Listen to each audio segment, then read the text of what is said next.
Hello and welcome from the Washington Institute. I'm Rob Satloff, the director of the Institute. I'm delighted that you can join us for today's very special policy forum. It is now more than a week since the horrific blast in downtown Beirut.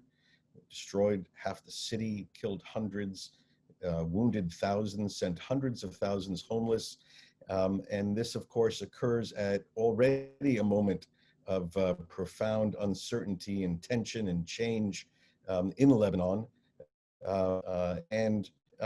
Just today, we have already seen the arrival in Beirut of the senior US official, the Undersecretary of State, David Hale, who is there to engage with key political leaders and leaders, hopefully, of the opposition and the street protests to see what new political developments can emerge from this cauldron of anxiety and tension that is now Beirut.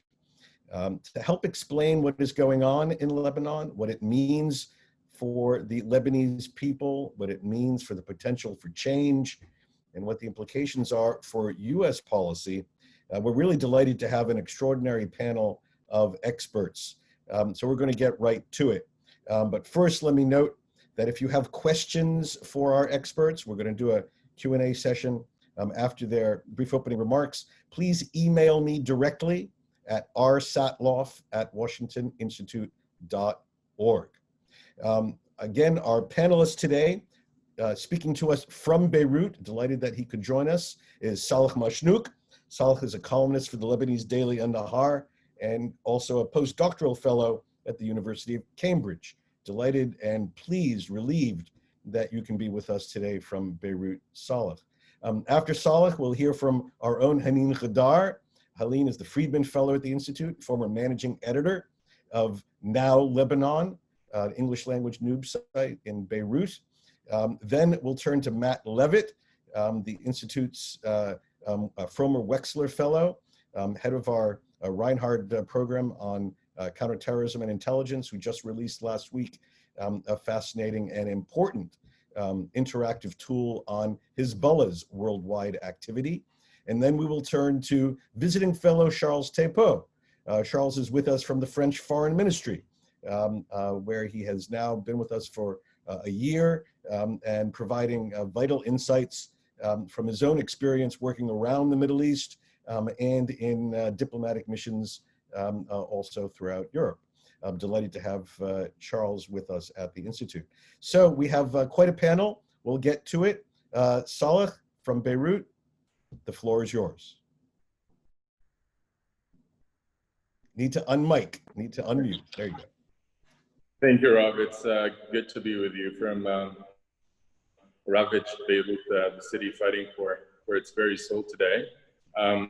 We have a lot of issues, not least that we miss Hanin in Beirut. She was quite the presence for a long time and still is, despite being in the United States. Rob, I think what we're witnessing today is a collective turning point for the Lebanese psyche. You had the revolution in October 2019, and then you had the convention that happened with the government that was controlled by Hezbollah, although pretending to be a technocratic government of experts. That led to an economic and financial meltdown. And then you had the ammonium nitrate that, as they say, broke the camel's back. Today, I think there is a very widespread animosity to reinvigoration of the status quo in Beirut. There is no desire across the board to return to business as usual. And I think this is the general Lebanese mood, and I think it should be the mood of the international community as well. But I want to take a step back to try and explain what I believe is the process by which we got here in the first place. There were three main defining events over the past decade or so. In 2008, Hezbollah invaded Beirut militarily and overthrew the status quo that was based largely on a pro-democratic, pro-Western, anti-Syrian, anti-Iranian majority at the time.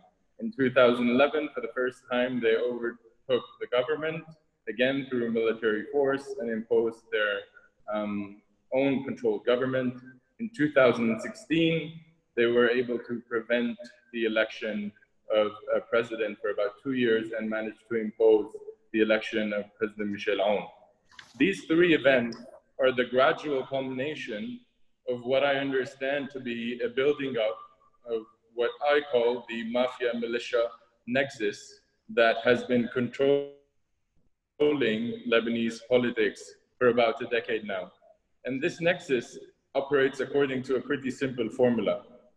The militia protects the mafia and its abuse of power, and its crony capitalism, and its institutionalization of corruption, and its abuse of the sectarian system. In return, the mafia provides political cover for the militia's nefarious activity all throughout the region at the service of Iran's expansionist and sectarian agenda, despite not sharing Hezbollah's ideology. I believe this understanding of the Mafia-Militia Nexus, acronymed as MNM, provides a comprehensive counter-narrative to the limited and, I think, counterproductive view of either viewing Lebanon on the one hand as being controlled by Hezbollah through sheer brute force, or on the other hand, the view that is quite prevalent, perhaps in France and in other places, that the crisis in Lebanon is the sole result of a corrupt political class, or of mismanagement, or even of the sectarian political system. You surely know, Rob, that we had a sectarian political system in the 1960s when we were known as the Switzerland and the Paris of the Middle East. Today, we have no sectarian system because we have no system at all. The only system that rules Lebanon, it's not its constitution or its sectarian power sharing, but just the rule imposed by this unholy alliance of the mafia and the militia. And I think this understanding should provide the international community with the ability to get in touch with what I believe is the pulse of the majority of the Lebanese people revolting today against the status quo. And therefore, any talk of policy prescriptions, whether we're talking about a new government, whether we're talking about new elections, whether we're talking about international investigation, in the imposition of sanctions, the role of the UNIFIL, the delimitation of maritime borders, et cetera, I think should all be viewed within the prism of the fact that Lebanon has been ruled for a decade by a mafia militia nexus that can be seen anywhere from the corruption that has been institutionalized and incredibly destructive in the energy sector up to the Beirut explosion. There is no doubt in my mind that there is a verifiable element for both the militia and the mafia in both the stockpiling of weapons on the one hand and the carelessness and mismanagement and corruption on the other hand that combined together to pave the way for this horrific explosion that brought Beirut to its knees. Saleh, thank you. Thank you for your opening remarks. I appreciate it. Let's turn now to Hanin, and if you haven't already, I urge you to take a look at a fantastic article that appeared in Foreign Policy by Hanin earlier this week that will go into greater depth on the historical analogy and the difference between 2005 and today. But I'm going to turn now to Hanin for your remarks. Thank you very much, Rob. Saleh, I totally agree with you on your description of how the mafia militia control Lebanon, and this is exactly how it is. And thank you for coming up with this idea, because it's easy to understand Lebanon when you look at it from this perspective. I'm going to go a little bit into the details of how this MNM, if you want, have reacted to the both the street anger after the explosion and the international initiatives that have been like starting with Macron's visit to today's Hale visit. What are we looking at today? Today, we saw two things that how this mafia militia reacted. One is that the government resigned. thinking that if the government resigned, like Hariri's government resigned in October, that the street will calm down and the international community will react well or positively to the government resignation and see like the people who are responsible have left and now we can start over.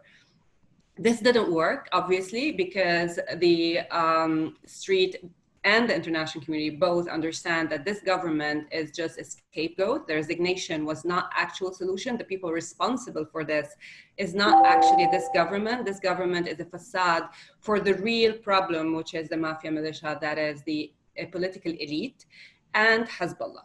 They are responsible for this, and the government resignation doesn't really change anything. It only means one thing, is that Hezbollah realized that their government has failed, and Hezbollah realized that people know that.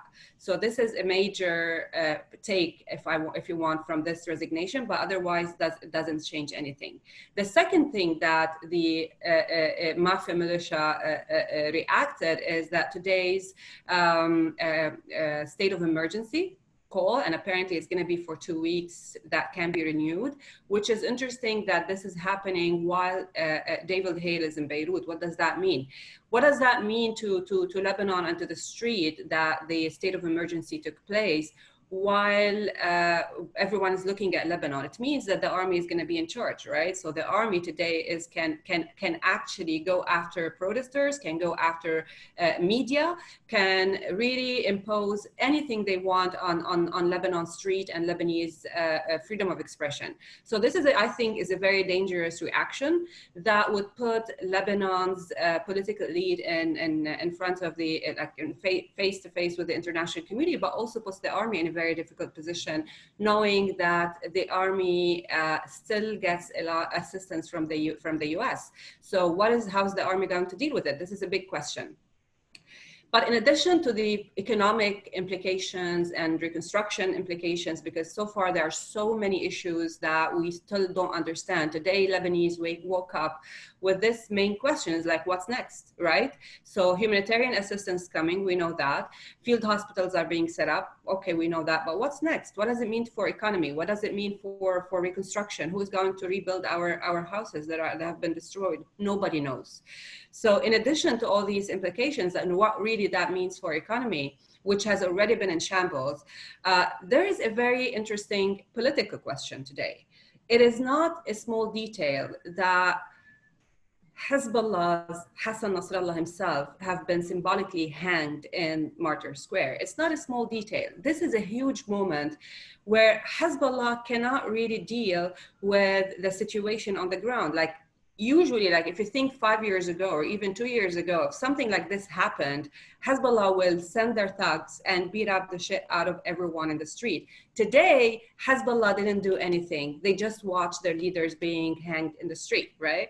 So basically, what we're looking at today is a very important political moment in the street. The Lebanese people understand that this is a political moment. The Lebanese people understand that this is a moment that has a potential for change. But the question today is that, is this going to be reflected in the diplomatic international initiatives for Lebanon?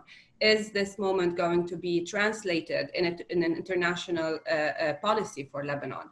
And when I say international policy, we see today that the French have already started initiative. The US, we still haven't heard, like David Hale's visit to Lebanon will probably clear out some of the questions on how the US is going to react to it.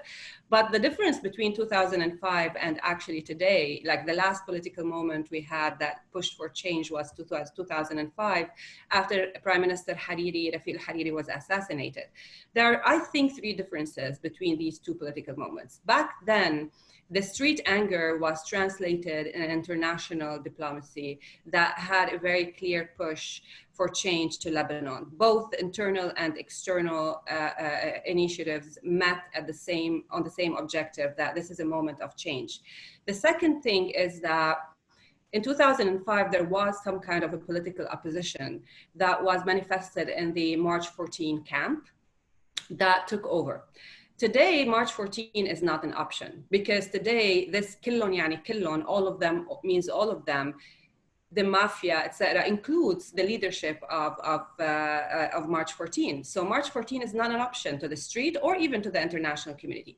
The third, and I think is the most important part, is that the army and the security institutions' role. In 2005, these people protected the protesters.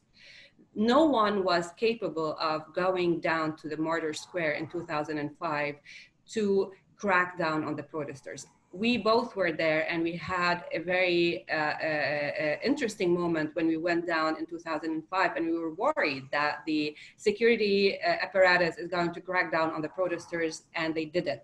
So today we are seeing something different. We're seeing not just the Lebanese army, but also the ISF, the Internal Security Forces.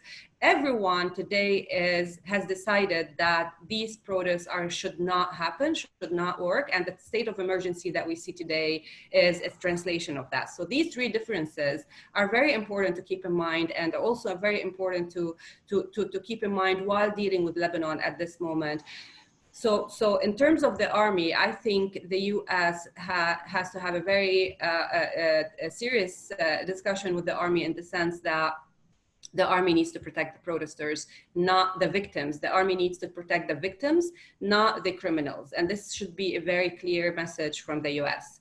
And the international community needs to realize that this is also not a natural disaster, that humanitarian assistance is important, and we definitely need it, but it's not enough. One, that it should not go through government institutions, because we all know in this corrupt system where the humanitarian assistance would end up in, where would it go and where it would be channeled. The second thing is that it is not enough to send food and medical equipment. It is important to do two things. One, push for real change. Lebanon today cannot have another national unity government that would produce the same system and the same mistakes and the same corruption. This is not acceptable for the Lebanese people. This is not okay. This system has been reproducing itself to the extent that it has failed to reproduce itself. It's not capable of even coming up with the government today. So real transformation is needed. And also international investigative team to be sent to Lebanon to understand really what happened without knowing the truth from a credible source, not Lebanese government's version of truth. Lebanon will not be able to recover from this. And if we do not recover from this, we will not be able to move on. And this is very important. I'm going to stop now. I have tons of things to say, but I will leave it to my colleagues and for the Q&A. And thank you. Thank you very much, Hanin. Let's turn now to Matt Levitt. Dr. Levitt, the floor is yours. Thank you so much. It's an honor to be in a panel with the rest of you. Thank you. Look, I think for Hezbollah in particular, this is an uncomfortable and different type of situation and challenge that it's facing. And the reason is that typically Hezbollah is challenged on its militancy. It's challenged on, for example, just a year ago now, Hassan Nasrallah threatening to potentially target Israeli chemical storage facilities in Haifa port and throw Israel back into the Stone Age. Then firing 3 Kornet anti-tank guided missiles at an Israeli military ambulance on September 1st, and being challenged on taking such activities on its own, independently of the Lebanese government, the Lebanese armed forces, making decisions of life and death, not to mention destruction of property, for all of Lebanese, really though at the behest of its own and Iran's interests.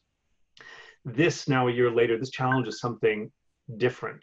And that's why I think it's a mistake only to harp on the issues of what exactly was Hezbollah doing at the port. Questions that need to be answered. We know for a fact that Wafik Safa, for example, Hezbollah's chief of security, did run certain things out of the port of Beirut. The U.S. Treasury Department has declassified that, made that public. We know that they have been running facilities for the construction of their precision-guided missiles out of civilian areas of Beirut, effectively using Lebanese civilians as human shields. But We don't have evidence for the fact that Hezbollah weapons were what blew up, or that Hezbollah was trying to get access to some of the ammonium nitrate, as some press is claiming this morning. We don't know, and we should wait for the investigation, if it's a truly independent international investigation, not one run by Michel Aoun's niece's husband, to find that out. But what's different for Hezbollah today is that it's being challenged on its political stance. Hezbollah is the only sectarian party in this mafia that is both a part of the system and also above the system. It is the only one that, if its positions are challenged, whether that's carrying out surveillance at the airport or developing its own telecommunications fiber optic lines, as was the case in 2008, or challenging its ability to maintain its massive arsenal, which, let's be clear, is larger, more sophisticated, better funded than the Lebanese armed forces. It is the only one willing and able, and unfortunately willing, to turn its arms on fellow Lebanese. And here I think it's important to note that we're about in a few days to hear a ruling from the Special Tribunal in Lebanon, in absentia, but a ruling against 4 Hezbollah operatives. And let's be clear, they are Hezbollah operatives. Just recently, just a few months ago, the Special Tribunal for Lebanon issued indictments again against Saleh Machnouk for another set of attempted and, in fact, political murders in 04 and 05 in Lebanon, and specifically said, and I quote, "At all times, Ayash was a Hezbollah supporter." The fact that Hezbollah is here may not be mentioned many times. I doubt it's even going to be mentioned at all when the STL makes its ruling, but this is a fact. And not only is it a fact that this ruling is going to come, but that the STL is not going away. It's still prosecuting Hezbollah operatives for these other murders. Hezbollah is the only part of this MMN, as Saleh put it, that is both part of and above the political system. And it's used that in a variety of ways to take advantage of the system in ways that even the other sectarian mafiosos have not. So look, for example, at the way that Hezbollah has abused the Lebanese financial system, which is the core and the background of the Lebanese economy. We're talking about intimidating banks that might put in place basic international standards of anti-money laundering. So consider, for example, the nighttime bombing at Blum Bank. Or consider, for example, a Lebanese parliamentarian, Amin Sheri, engaging in distinctly non-political, non-parliamentary behavior when he goes, according to the US Treasury, and not only intimidates bankers, but intimidates the family members of Lebanese bankers, threatening them what could happen to them if they don't continue to facilitate financing through Lebanese banks of Hezbollah. Consider, for example, the more recent action against the Jamal Trust Bank. And note that senior US officials in the wake of that action said that, by the way, it doesn't only stop at Jamal Trust, that the same type of bullying and the same type of abuse happened even with, in some instances, the Lebanese Central Bank. Hezbollah engaging in activities that are in its own interest and in no way in the larger Lebanese interest. And what's happening today, because Hezbollah is part, not the only, but a key part of that cronyism, of that corruption, perhaps most significantly, that political patronage that is being challenged, this challenges the entire foundation of Hezbollah's situation in and ability to abuse the Lebanese political system. In other words, for Hezbollah, in some ways more than any of the other mafioso parties, the challenge to the current system, which is an antiquated, broken, and corrupt system, is a bigger challenge for Hezbollah than any of the other parties. Let's be clear. When you have a parliamentarian like Mohammed Hassan Raad engaging in activities with someone like Wafik Safa, the head of Hezbollah's security organ, to specifically identify Lebanese individuals who are to then go and obtain foreign nationality, so they can become dual Lebanese hyphen whatever other foreign nationality, for the specific purpose of going abroad to carry out Hezbollah operations, you can see that there really is no distinction between the wings of Hezbollah, not in general, and certainly not in terms of how Hezbollah operates within Lebanon.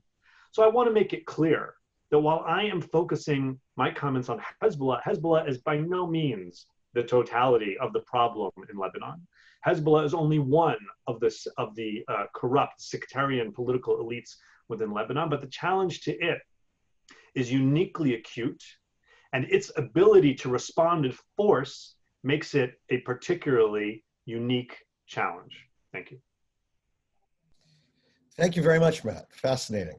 We'll turn now to my colleague, Charles Tepeau, who I hasten to note is speaking to us in his personal capacity as a visiting scholar at the Washington Institute, not in any official role. Charles, the floor is yours. Thank you, Rob. And I'm very honored to be on this panel, and being with renowned Lebanon specialists, I will focus my points on the international dynamics and how international assistance has been shaped or has been working when it comes to Lebanon. I want to start maybe by a general comment on why the French have been taking this role and organizing the donor conference last Sunday, and why the French president had these initiatives. I think obviously there is a historical component that many people are aware of, because France was the mandate power in Lebanon and during the last century, the first half of the last century. But I think when we look at today, another dimension that has to be also mentioned is the kind of social ties between the two countries. A lot of Lebanese people have found shelters in France during the Civil War. And when you look at the number of binationals, both Lebanese and French, this builds a net that has also explained the kind of solidarity that has been displayed after the blast. And I just want to give you an example to make it clearer. But there were videos of a farmer in a very rural area in France who has no personal or family tie to Lebanon, but just posted on Twitter videos that he was offering 1 ton of wheat to Lebanon. He had no clue how to deliver it, so he was asking for help. But his genuine reflex at that time was to do this. So obviously, I'm going to talk about the more geopolitical dimension to it, but this is also an explanation of this French role. When it comes to the French government initiatives and the visit that the French president made in Beirut, I think the goal was to strike a balance between the emergency, the medium term, and the long term. Because obviously there was a humanitarian emergency after the blast because of the scale of the destruction and also the centrality of the port in Beirut and also Lebanese economy. So the first priority was to show solidarity and the ability to deliver support right away. And I think it's interesting to see also how this assistance, not only from France, but from other countries, has been delivered in kind and directly with firefighters being sent to Beirut, and also having shipments through military aircraft or military ships to actually bring things right away to Beirut.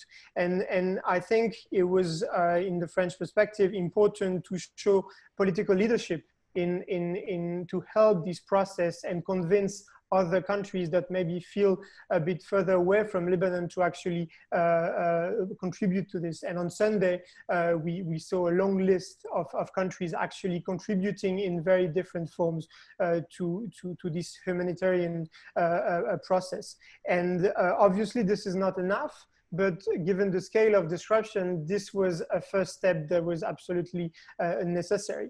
But I think in the French mindset, the goal is to strike a balance between this concrete delivery of assistance with a more medium-term and long-term prospect. The middle term is about macroeconomics.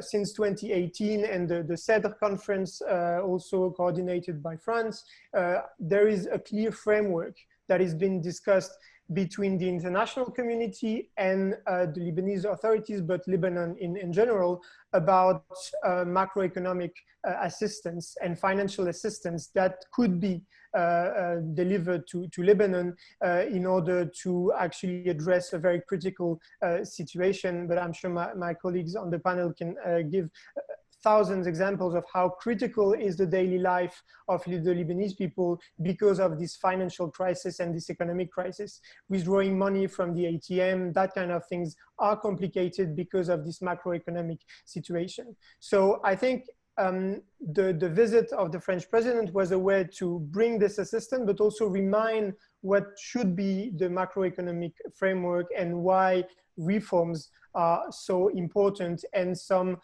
improvement in the governance of some key element like the electricity sector or the banks are essential just to make sure the international institutions feel secure about giving or offering cooperation to Lebanon.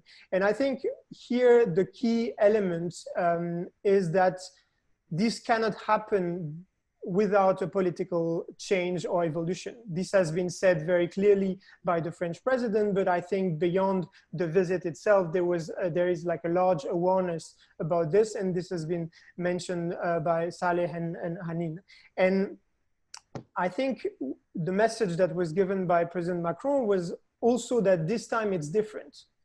There was this disaster with the blast, but politically this is different. There has to be a change because since October, there is a protest movement that has been very consistent in asking for structural change at the political level. And also because from an international perspective, it won't be possible to assist Lebanon enough if the political framework does not evolve. So I think that was a very clear message, but I think the second part of this message, and this is also why I'm talking about striking this balance between all these elements, because as an outsider, there's only so much you can do, and there is, a limit in which you can say or how prescriptive you can be in asking for a change of political framework. And I watched the press conference given by President Macron at the end of his visit, and you had really like a number of Lebanese journalists asking very tough questions and requiring like kind of a harsh response when it comes to the political framework. And I think the president and French authorities in general have emphasized the fact that that's not their role to step in that field. Obviously, they've made clear, and their presence, and the defense minister of France is also today in Lebanon at the same time as David Hale. So I think this political mobilization after the visit of the European Union Council president, after the visit of the German foreign minister, after the visit of the Greek foreign minister, I mean, all these visits send clearly the signal that there needs to be a change, but the international community cannot shape this on its own, and it has to be a Lebanese-led process. So I think this is a very important point to keep in mind in the kind of balance that the international community and France in particular will try to keep. And I want to conclude with a broader point about international assistance, because that's also one of the issues that I'm working on at the Washington Institute. But I think when we look at the recent history of Lebanon, we have in mind reconstruction efforts in Beirut after 2006, after the civil war. We have in mind some kinds of big packages that have been given to Lebanon. My personal feeling is that the kind of framework, the mindset of international donors has changed. And today it's not really possible just to think about these big packages that would be given right away. It has to be a process, and there are more strings attached. And I was personally really struck to see how many big donors on Sunday mentioned the fact that there has to be transparency and accountability in the way international assistance is provided. And many of them also stressed the fact that they were willing to give assistance directly to NGOs and to actors on the ground, and not necessarily using government channels. So this will be logistically complicated. There will be challenges, but I think it's important to have in mind this this change in the framework, and also to keep in mind that we're still in the COVID pandemic. pandemic, and many countries face harsh economic crisis. So institutions like the International Monetary Fund or the World Bank or even the European Union, they have started large programs of assistance to many different countries. So this COVID context, beyond the specific situation of Lebanon, will be harder to conduct because resources will be more limited. And given the scale of destruction and what should be done in terms of reconstruction in Beirut, this is going to be a massive challenge. And that's why, and I'll finish on this, at the end of the day, the French initiative is about pushing for a multilateral process. And French authorities have had a number of calls in the last days with a number of other governments in the region, but internationally, to make sure that there is a kind of international consensus to help this process. But I think it's clear for everybody that it won't be like a short-term process. It's not because there was a donor conference on Sunday that it's over and the international community has done its job. I think there's just a start of a longer process that needs to be moving at all the levels I mentioned, and the fact that the French president has already planned another visit on September 1st is another illustration of this. So I think compared to other examples in Lebanon's history, we are facing a very multilateral and somehow complexer process, more complex process of bringing international assistance, and all the political difficulties that were mentioned will play a key role, but we'll have to see how Lebanese actors play this, both in the street, but within the institutions. Okay, very good. Thank you very much, Charles. All right, I've received quite a few questions already via email. I'll remind people, if you do have additional questions, please feel free to contact me directly at rsatloff@washingtoninstitute.org. So far, the questions that I've received, I can bundle into a number of different categories. First, sort of the technical logistical.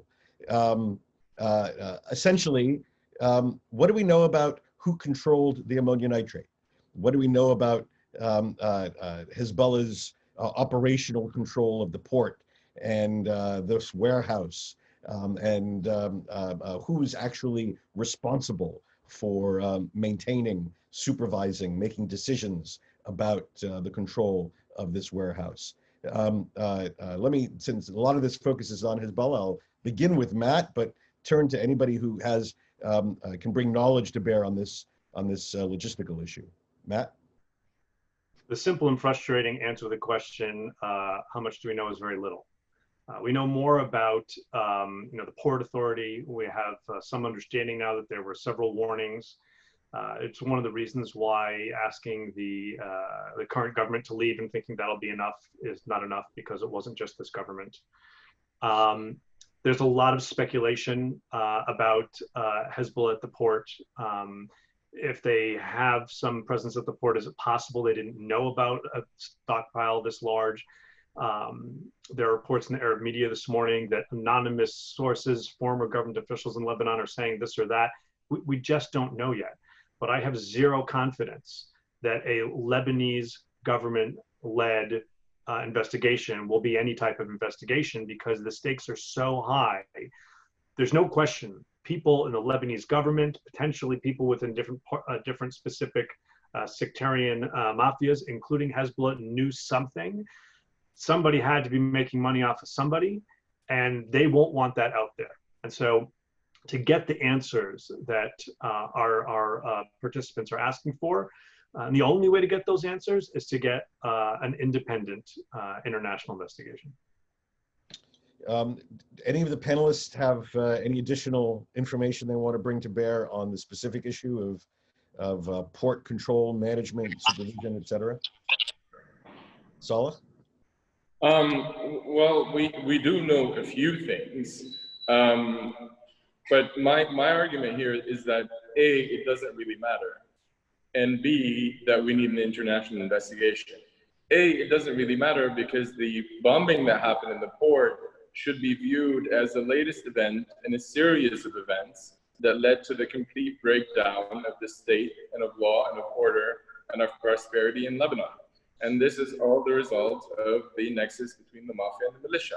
One could make speculations based on numerous reports, whether Hezbollah's long-standing connection to ammonium nitrate in a number of states, their reputation for controlling large parts of the port and large parts of the airport and other border crossings.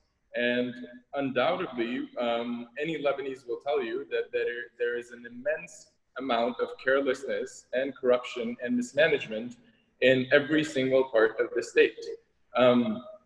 What I would like to say, going back to Matt's earlier point on Hezbollah, is that Hezbollah is not only a part of the Mafia, it is the main patron and protector of this Mafia structure. If Hezbollah did not possess the political and military clout that it has, the October 17th revolution, with all of its power, would have definitely, in large part, been able to instigate a large change in the status quo. This was disabled by Hezbollah's use of brute force and the threat of use of brute force, which after many experiences the Lebanese have had over the past decade, has come to be quite effective. One must point out also that at the beginning of the revolution, most protesters actually tried to stay away from the issue of Hezbollah, claiming that it is way too controversial and divisive on a sectarian level, and therefore we should focus on corruption. Going back to Hanin's point about why Hassan Nasrallah's photos, etc., are now being burned in Shuhada in downtown Beirut, is that everybody realized that they can run away from the problem, but the problem won't run away from them. You can make as much of an effort as you want in talking singularly about corruption and mismanagement and sectarian division and citizenship, etc., but Hezbollah will hunt you down because they have a vested interest in protecting the status quo and the current structure that lends legitimacy, both political, practical, etc., to their weapons.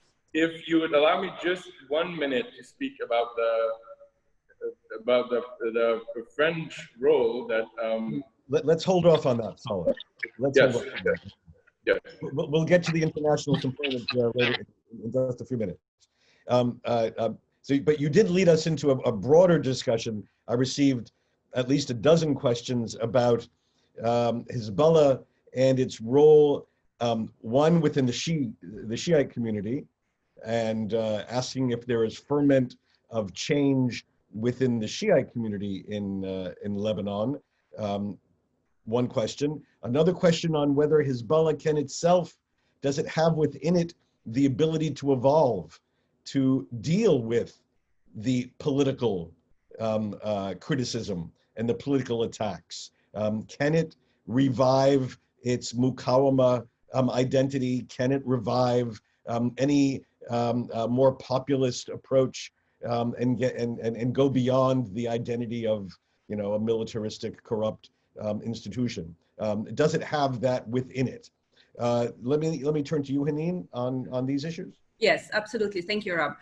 I'm sure Saleh also has something to say on this, and Matt, but I'll just say on the second question, whether it can evolve, the short answer is no, it cannot evolve. It definitely cannot evolve. How Hezbollah evolved throughout the years, Hezbollah went through many phases throughout the years, definitely. It's not been the same since the very beginning, but these changes, these phases did not mean that Hezbollah can evolve in terms of changing its policy on Lebanon, because simply it's linked, tied organically, ideologically, militarily, financially to the regime in Iran. To Wilayat al-Faqih, to the IRGC. This is really Hezbollah's, every time Hezbollah acts, it basically reflects Iran's policy in Lebanon, even when they have a margin of maneuver on internal politics, on internal, their advice basically is taken into consideration. Their changes is basically to accommodate the changes within Lebanon, but only in a practical, pragmatic sense. and only to gain more control. So at the beginning, they were not okay. They did never join the Lebanese government until later in 2005. And that is not an involvement in terms of that we want to be part of the Lebanese political scene. That is their way of saying we have inherited the Syrian regime in 2005 and now we are in charge.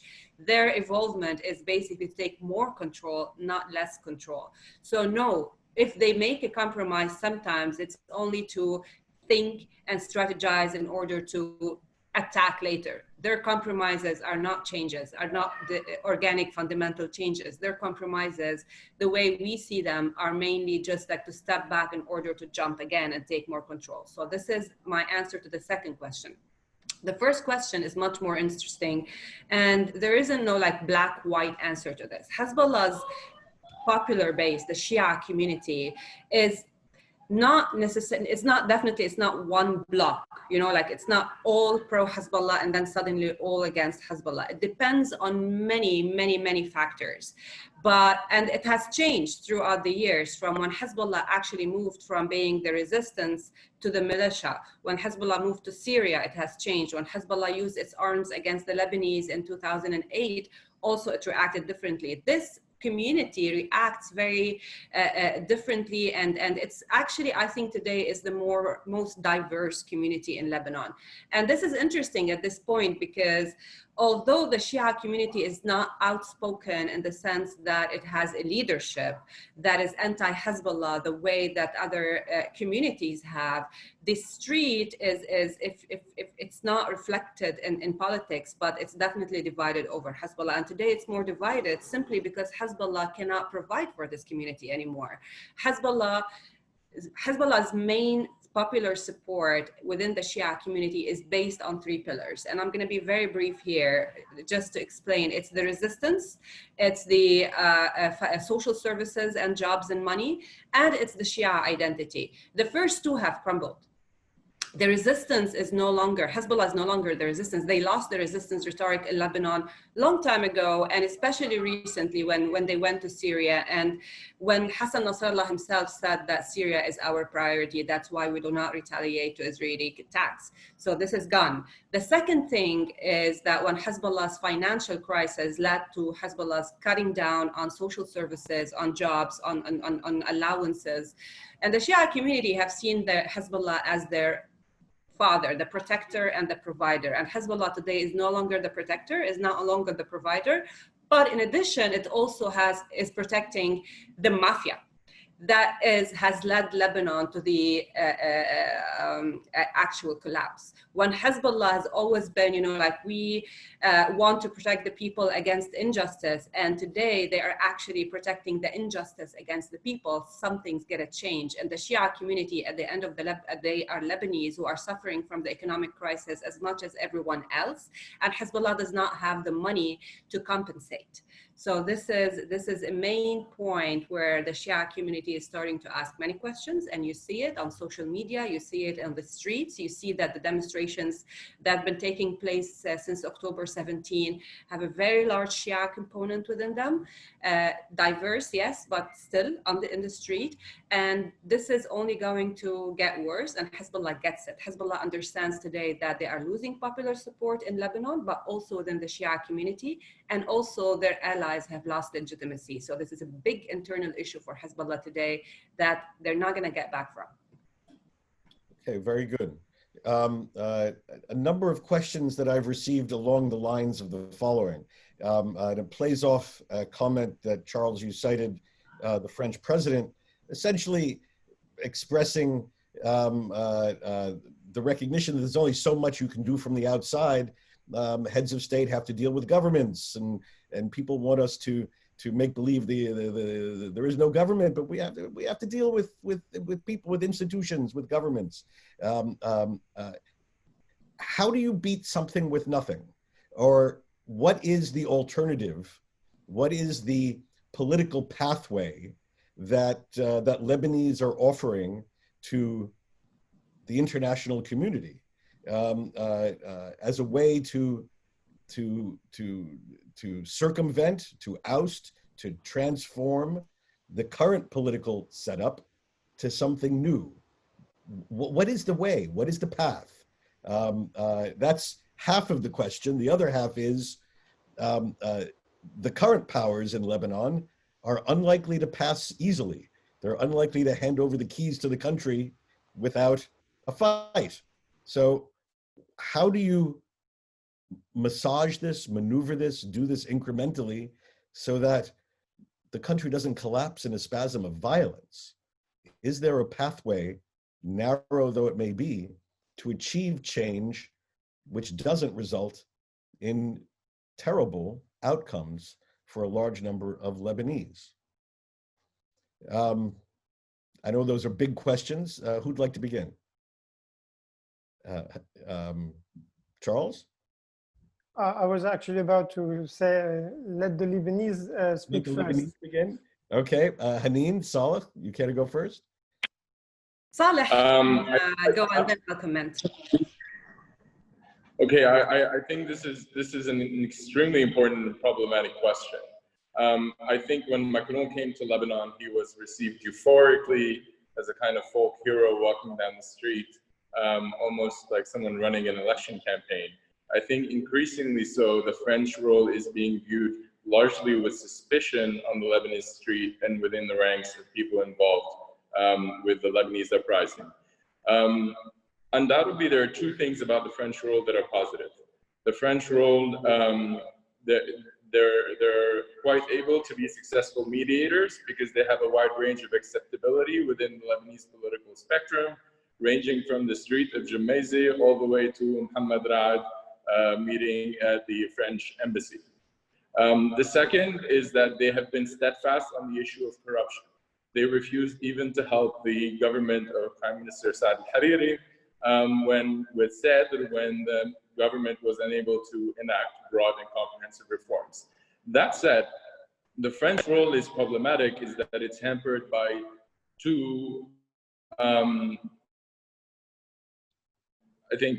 problematic factors. One is that they don't seem to recognize the central role of the militia in the Mafia militia nexus. And they also treat the Mafia as a fait accompli, supposedly a sad reality that there are legitimate representatives of the Lebanese people, people who just don't know who to vote with, who to vote for. So they should bear responsibility for the fact that these 128 MPs are in parliament. I think both suggestions are misguided. Number one, this is not 1943, and we don't have Riyad Salah and Shah al-Khoury, where the French are sort of managing a historic and positive compromise in order to achieve coexistence and a successful state in the Middle East. You add to this the issue of President Macron's personal relationship with Prime Minister Saad al-Hariri, his somewhat liberal use of terms like a national pact, etc., terms that he later reiterated, and you have something of a problematic mix, I think. I think the French role as mediator, France is not Norway in the Lebanese psyche. They're not Switzerland. They're major stakeholders and influential power players in Lebanon. The fact that they, I think, have a misunderstanding or misaligning of interests regarding the Mafia militia nexus means that the French role needs to be complemented with a strong, robust, and well-directed US policy towards Lebanon. And it is only through that US-French partnership towards Lebanon that we can compensate for the fact that despite this being an increasingly a point of consensus in Lebanon, we are not a neutral state.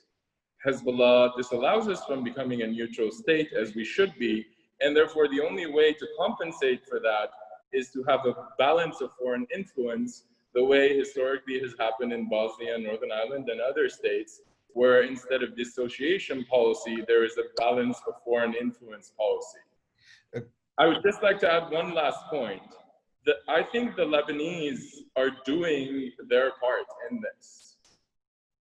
They've been on the street for 9 consecutive months, despite all of the maliciousness, viciousness, and violence used by the Mafia militia nexus in trying to either circumvent their will or crush it.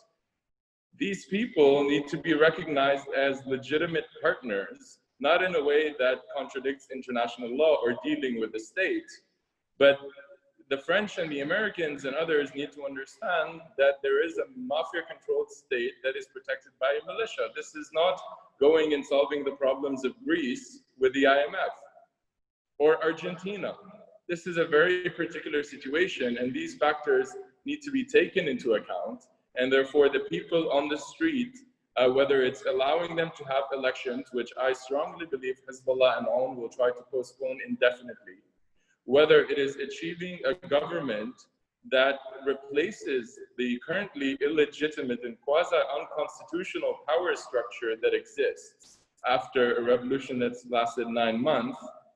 Therefore, these two goals, in addition to the international investigation, should be the focus of the international community, especially through the French-American partnership. This is not to say, finally, that we don't have concerns about the American approach to Lebanon as well, because mixing in issues such as the changing in the size of the UNIFIL, although the UNIFIL is completely useless and Hezbollah shows no respect for 1701, but bringing this in today and bringing the issue of the delimitation of the maritime border in coordination with Gibran Bassil, who is probably the Don Corleone of the Mafia along with his uncle, bringing those in can only happen at the expense of the struggle of the Lebanese people in order to change their status quo. And only reminds us of the 1990s, Saleh, where the struggle of the Lebanese was sold out for a process without peace, and we ended up with a lot of Hezbollah and no peace. All right, Saleh, I'm going to interrupt because you raised 101 different important issues here. And I'm going to let Charles respond in just a moment. But I did want to just focus for a minute on the specific question of the political alternative, the on-the-ground political alternative. Hanin? Yeah, thank you. Saleh, absolutely. Definitely, and thank you for bringing this up. And yes, we definitely, this is the main question today, right? Like, how do we bring about this change? We have an amazing vision, right? The street has very valid demands. Everybody knows that these are the things that need to be done. The question is how. And of course, it's not an easy, there's no easy answer to this question in terms of, it's a very complicated situation, because how do you break the vicious cycle of this system reproducing itself?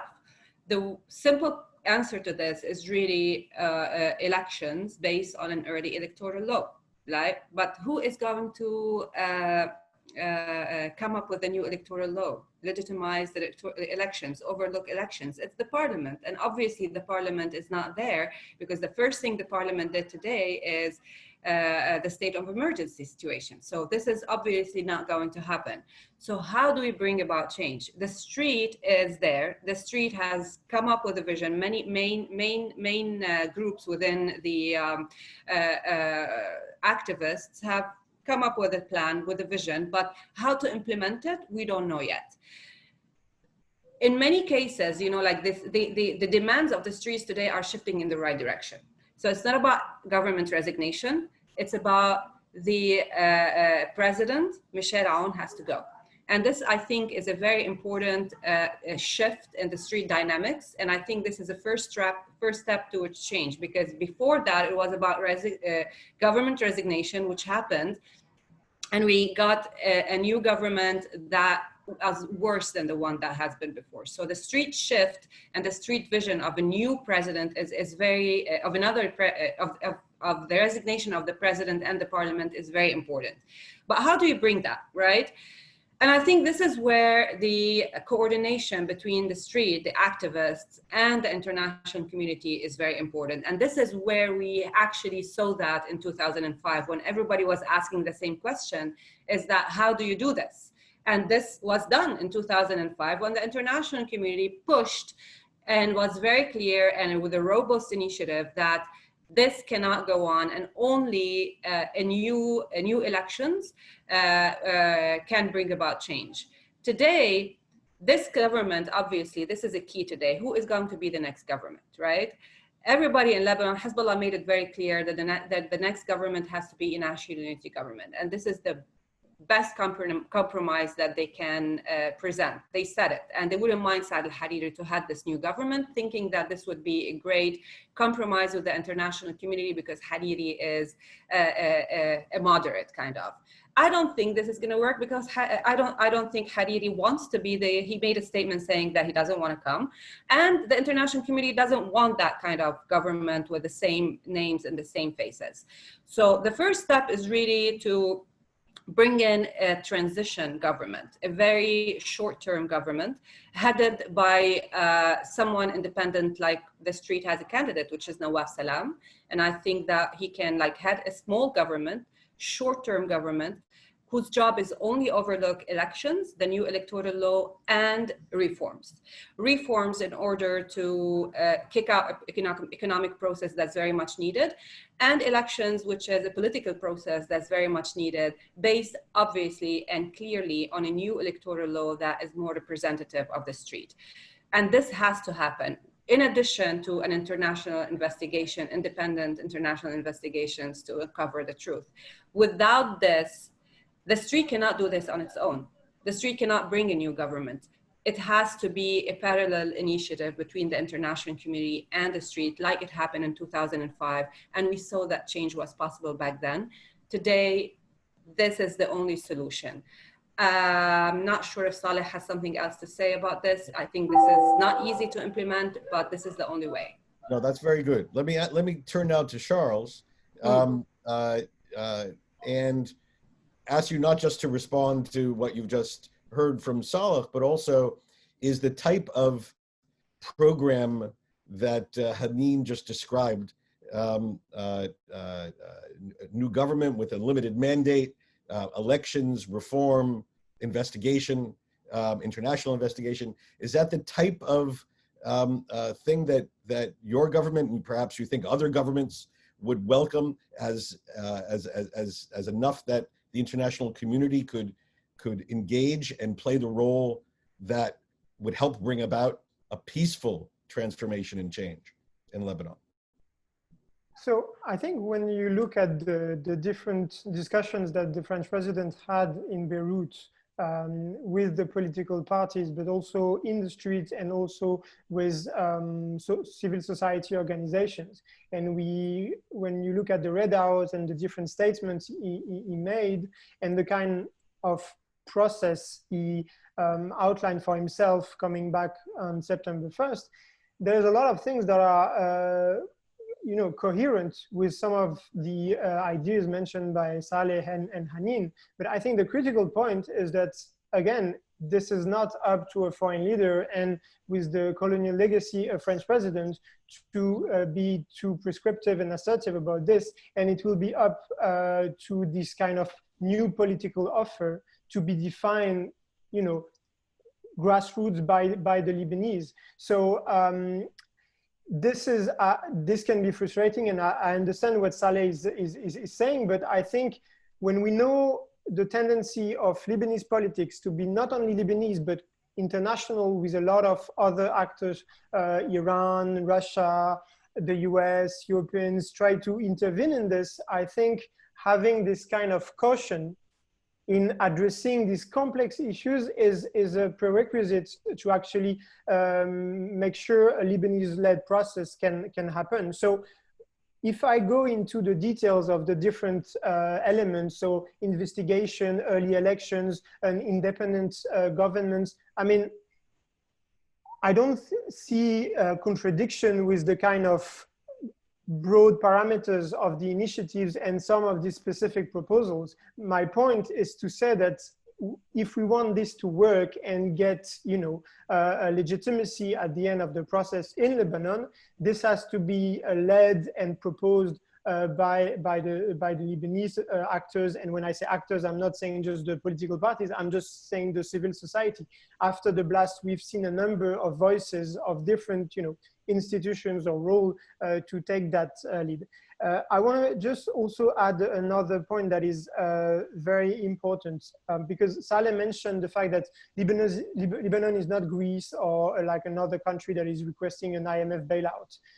this is clear, and that's why the CEDR framework has been attached to real political changes. And beyond the political institutions, when we hear change, I think when we read change in the statements of foreign actors, we also need to understand the kind of technical details of how do you govern the electricity sector, how do you run one policy and the other. So I think the uniqueness of the situation about Lebanon today is that we have both at the same time to deal with some very technical stuff related to a specific sector with a lot of expertise required, and also some very hard institutional and political negotiations that have to happen in Lebanon.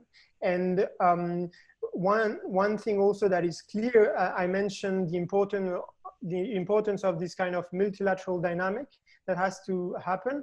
This is in line with what was said about the US role. I mean, the French president was the first to visit because there was an emergency and there was a sense of urgency, but everything that has been done during this visit and after was about rallying the international community and rallying the US president to actually be around the table, be part of the process, and actually join this kind of effort to offer a framework that is both capable of bringing enough support, but also pressuring in a healthy way the Lebanese politicians.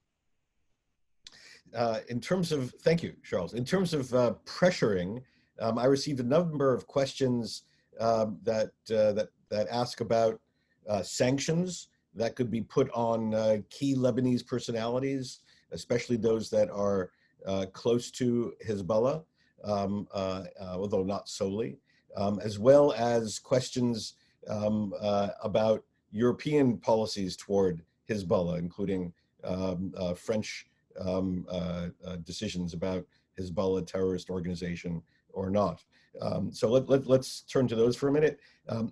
Matt, I know you focused quite a bit on sanctions issues. Are there things that the United States could do, should do, in your view, that would be significant in moving this process of change forward? And Charles, would you take a moment to explain the French view at the moment, or even more broadly, how the winds may be changing or not changing in Europe in terms of attitudes on Hezbollah? Sure, thank you. Look, in brief, Hanin and I wrote a piece on this back in January. And there has been an effort to think about ways to leverage financial statecraft to put pressure on this MMN, this Mafia militia network, not limited just to Hezbollah at all. And as Hanin and I wrote at the time, to look at the key actors that are engaging in activities that make good governance difficult, and to take actions, global Magnitsky or similar actions. State Department has its own authority, targeting them across the sectarian divide, targeting not any particular sectarian community, but these mafia dons that are enriching themselves at the expense of the people. I do think there's a way to leverage such authorities now that will empower people at the expense of these dons, and I think that's really important. I do think that there's a lot to be said and applaud for President Macron taking the lead and trying to get the US administration to get involved in this. I do also think though, that there are certain things that President Macron has said that have been counterproductive here. And in particular, his statement that he had a long and positive talk with Jibril Bassil, and that the two of them agreed for the need for an effective Lebanese government capable of implementing reform. If there's anybody who's a bigger impediment to that, it would be Jibril Bassil. And so I think we need to make effort not to legitimize the mafia dons. And whether it's through financial statecraft sanctions or other things, I think we have to find ways to empower the people at the expense, not of the government, because these guys aren't the government, they're the force behind the government that has taken advantage of it. And I would just point out on the issue of Europe and Hezbollah, that just today, Lithuania, EU member state designated Hezbollah, Kosovo has. One of the US efforts clearly is to try and press European and other nations to take more action here. There has been engagement with Paris on this, on Brussels with this, and that's going to be ongoing. Okay, thank you. Charles, you want to add something? I mean, I'm not going to comment on all the discussions that the French authorities have taken, because I don't want to turn into a spokesperson. I'm just speaking for myself. So having a discussion with Gebran Bassil or other leader, I mean, in my understanding, is part of the broader dynamic of, you know, not only being aware and far away from Lebanon and asking for things, but just engaging with everybody to actually make sure there can be a positive dynamic. And I think this is part of the pressure and of the engagement you need if you want to support a healthy process in Lebanon. The other question was about Hezbollah. So a number, as Matt just said, a number of European countries have changed their position and put the political branch of Hezbollah under sanction or on the terror list. The French position has been different, and part of the reason is actually has been mentioned by some of the speakers.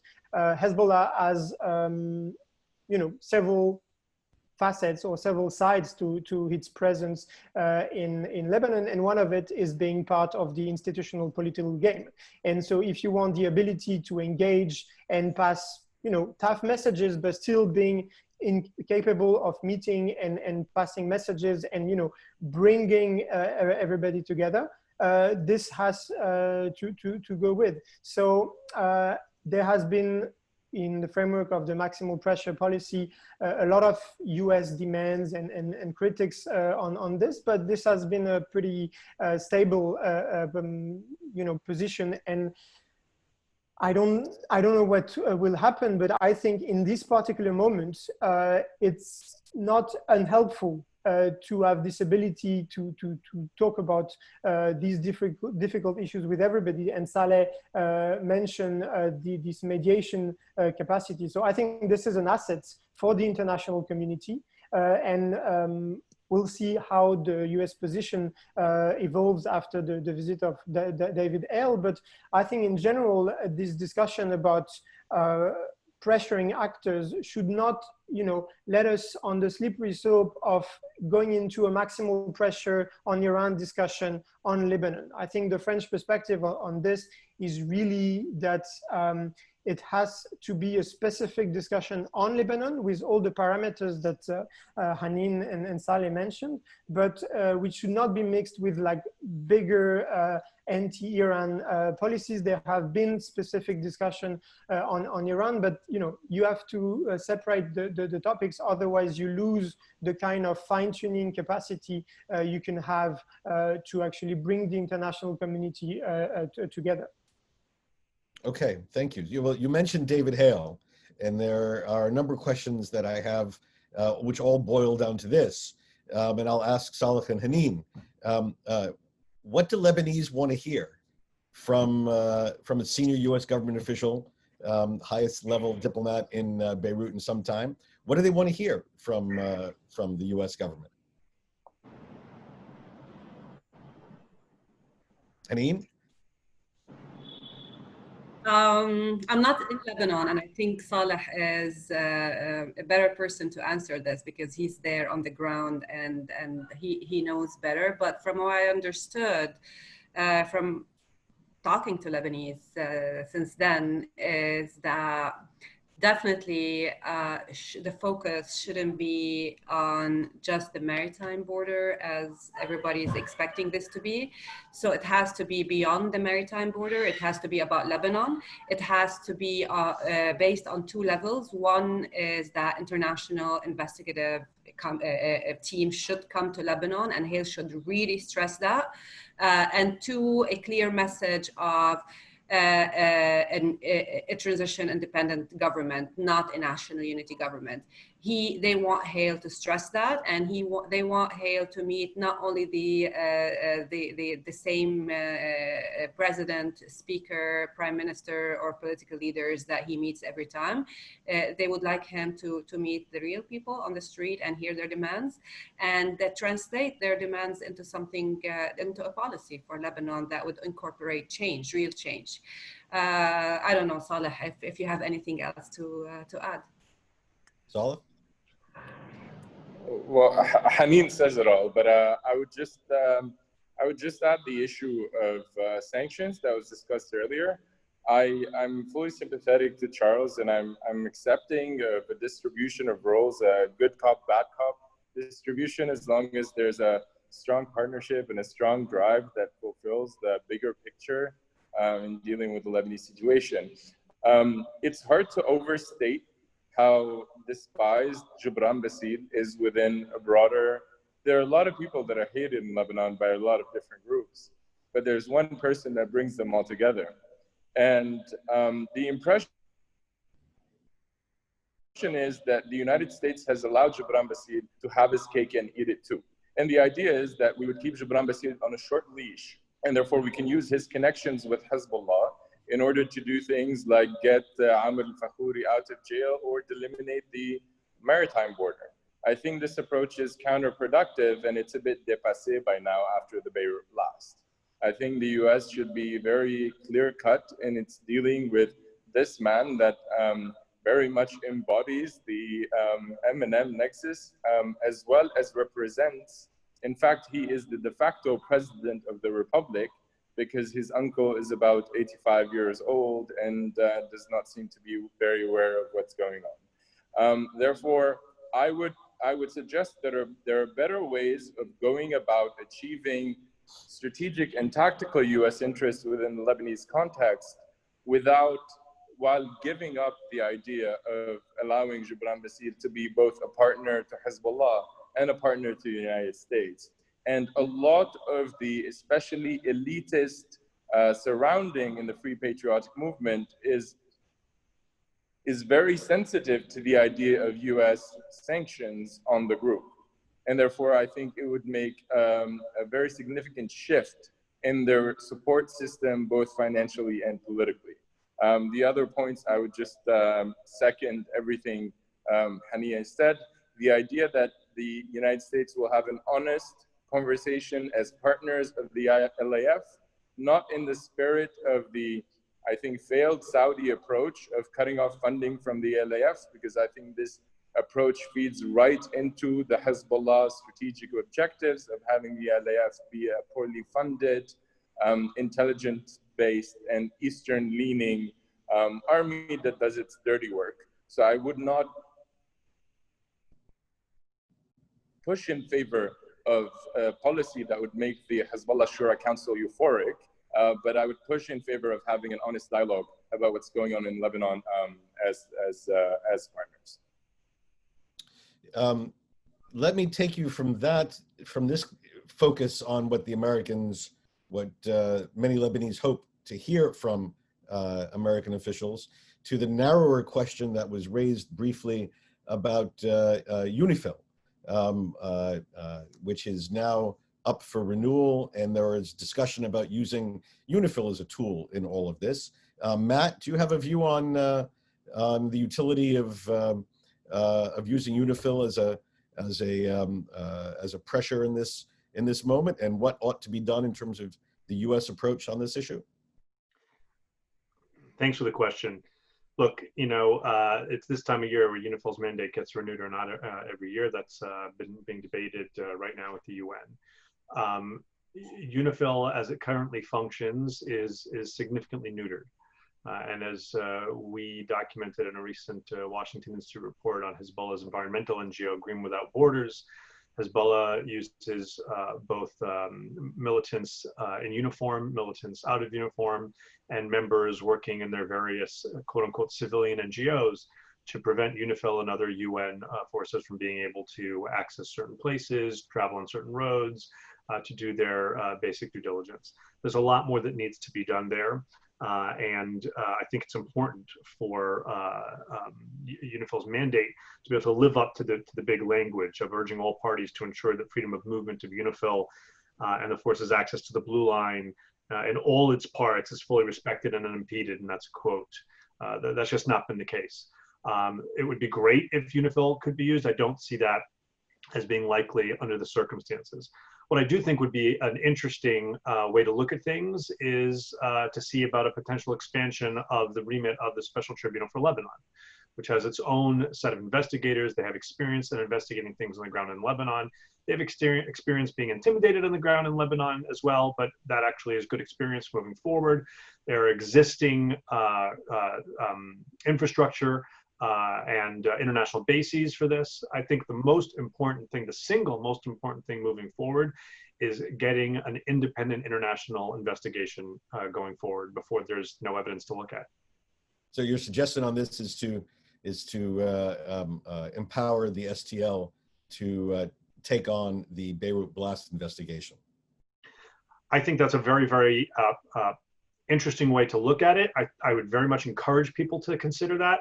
I think expanding UNIFIL's remit is a bad idea. It's having a hard enough time doing what it's supposed to do. I would like to see its rules of engagement change just enough to enable it to do what it's supposed to do, but I don't think UNIFIL is in any position to be able to take on something of this magnitude. The STL, the only UN entity to have actually defined terrorism, and specifically to have defined it in the context of an act of terrorism carried out by Hezbollah, might just be the right outfit for this job. Anybody else have any comment on these two observations about UNIFIL and about the STL? Sorry for all the acronyms, but we're talking about the United Nations Interim Force in Lebanon and the Special Tribunal for Lebanon. Any other comments? Just a quick thought.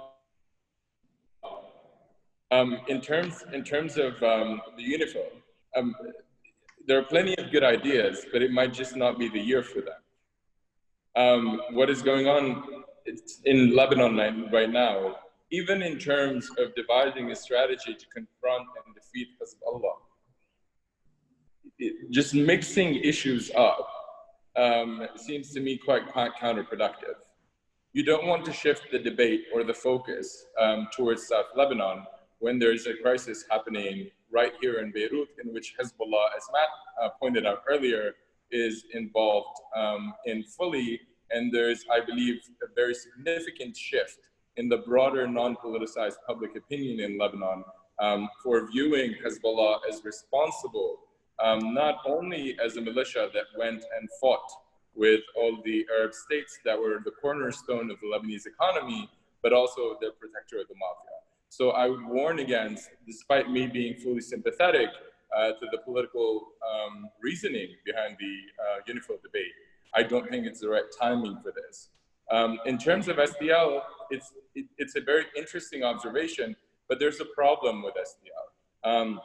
STL took a lot of time, and therefore one should also take into account how STL is viewed in Lebanon, in part because the political parties that formerly belonged to March 14th did not give it the proper political leverage to go hand in hand with their verdict, but also because it took about 15 years for them to bring out their verdict. So it's largely viewed, despite being successful in finding who was responsible for this, there's largely viewed as inefficient and time-consuming. And I think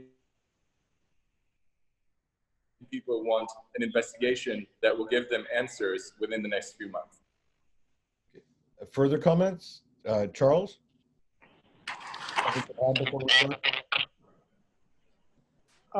Actually, not on this specific point.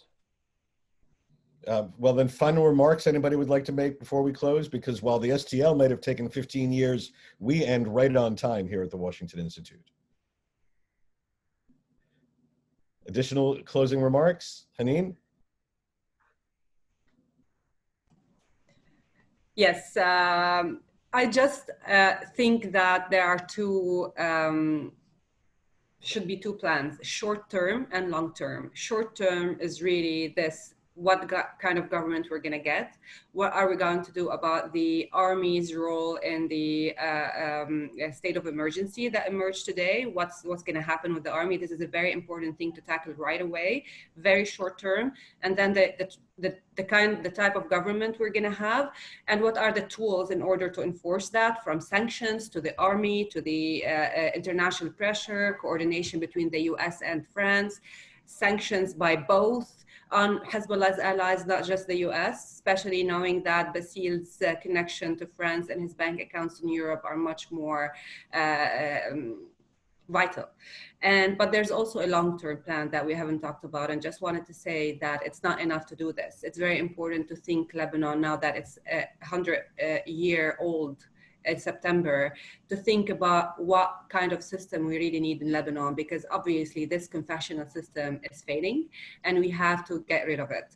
And whether really implementing Ta'if is a solution, or coming up with a new Ta'if. And these are two important issues that we need to think of long-term as we address these short-term issues.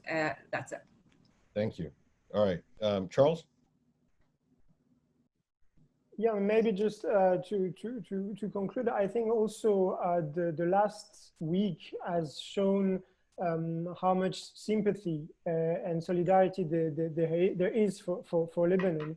And so I think it's important at the end of our discussion to stress that, like, the potential of international cooperation is huge, because people know about Lebanon and they want to help, and all the civil society work right away after the blast that we've seen, all the mobilization in different parts of the world to assist Lebanon has shown how much room for work there is. And I think one of the big issue will be to combine different levels of international assistance. As I said, there is like the broad, big IMF, World Bank programs that are vital because of their scale. But at the same time, I think there is also a lot of work that can be done with NGOs from different countries that can assist and work. And a lot of things are being done already by the Lebanese themselves. And these efforts are efforts and programs, projects that can be supported also by the international community, not only in the state-to-state framework, but also in general, society to society. And I was struck I was expecting a strong reaction from the French society, but I was really struck to see private companies shipping themselves assistance to Lebanon, and I'm sure other countries and other societies have done the same. So I think this is also a moment, because of this political shock that Saleh and Hanin talked about. There is also, I think, a momentum to think about a more modern and newer way to do international cooperation in Lebanon, but that could also extend to other countries. All right, well, thank you. I want to thank all of you. This has been a fascinating discussion. It's important, of course, to keep in mind the immense human tragedy that Lebanon is facing. As we get into the nitty-gritty details of what needs to be done to address the enormous political challenge that all of you underscored. So I want to thank all of you for participating, Saleh Machnouk from Beirut, and my colleagues Hanin Ghaddar, Matt Levitt, and Charles Tepeau. Thank you all for joining us today on the Washington Institute. Bye-bye.